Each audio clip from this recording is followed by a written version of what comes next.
કોની યારે વાત કરે છે? કોને સમજાવે છો? હા ભાભી, હા મમ્મીનું ધ્યાન રાખજો હો.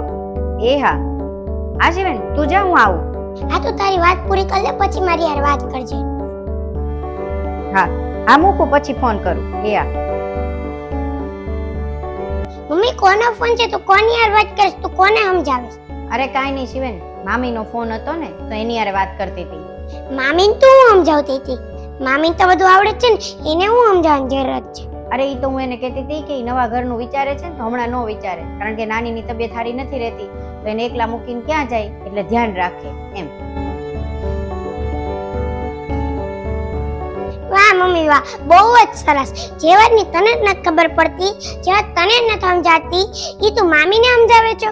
બહુ મસ્ત, બહુ મસ્ત. આ તું કેવી વાતો કરે છે? તો હું જ કહું ને, બીજું કોણ કે? હું જ મોટી છું તો હું જ કહું ને. તું કેવા હું માંગે છો? બહુ જ સરસ. હું વાત કરીશ મમ્મી, તને જ નથી ખબર હું કહેવા માંગુ છું? તું એટલી બધું હારી ન બાંધ, તને બધું ખબર છે હું કહેવા માંગુ છું, તોય તું પૂછે છો.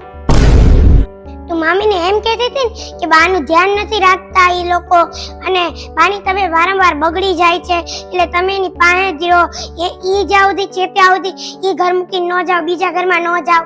હા તો કે તે ને, ઈ નાનીનું જરાય ધ્યાન નથી રાખતા, ગમે ત્યાં એકલા મૂકીને એને હાલતા થઈ જાય. ઘડીક થાય તો મૂવી જોવાનું, ઘડીક થાય તો શોપિંગ કરવાનું, ઘડીક થાય તો ફરવાને. એમ થોડી હોય, ધ્યાન તો રાખવું પડે ને. નાનીની ઉંમર કેટલી થઈ ગઈ? મમ્મી તે હું કહ્યું તે દાદી યાર ઈ વસ્તુ નથી કરી, તને ઈ વાત લાગુ ન પડતી? તું મામીને એમ કહેતી હતી કે ઈ ઘરની વહુ છે, એટલે તારે એને નાનીને સાચવવા પડે, તો તુંય તે આ ઘરની વહુ નથી અને તારી તે દાદીને સાચવવા જોઈએ ને.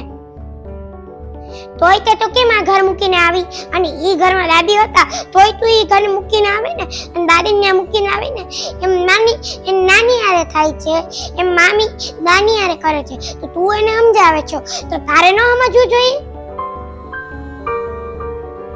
તું મામીને એમ કે છે ને કે એને નાનીને સાચવવા જોઈએ અને ઈ ઘર મૂકીને ન જવું હોય ન જવું જોઈએ, તો તે હું કર્યું દાદી હારે? તે એવું જ કર્યું છે ને. દાદી નહીં તે આ ઘરમાં ક્યાં રાખ્યા છે? એની ગામને જ મોકલી દીધા છે ને. મને એ સમજાતું નથી કે આ જમાનાની બાયું કેવી છે. જ્યારે સાસરે હોય ને ત્યારે સાસુ સસરાને ઘરમાંથી કાઢી મૂકે, પણ જ્યારે ઈ જ વસ્તુ ઈ પિયર જાય ને ત્યારે ભાભીને ઈ જ વસ્તુ સમજાવે કે મમ્મી પપ્પાનું ધ્યાન રાખજો. એવું કેવું આજની બાયુને ખબર જ નથી પડતી હું કરે છે.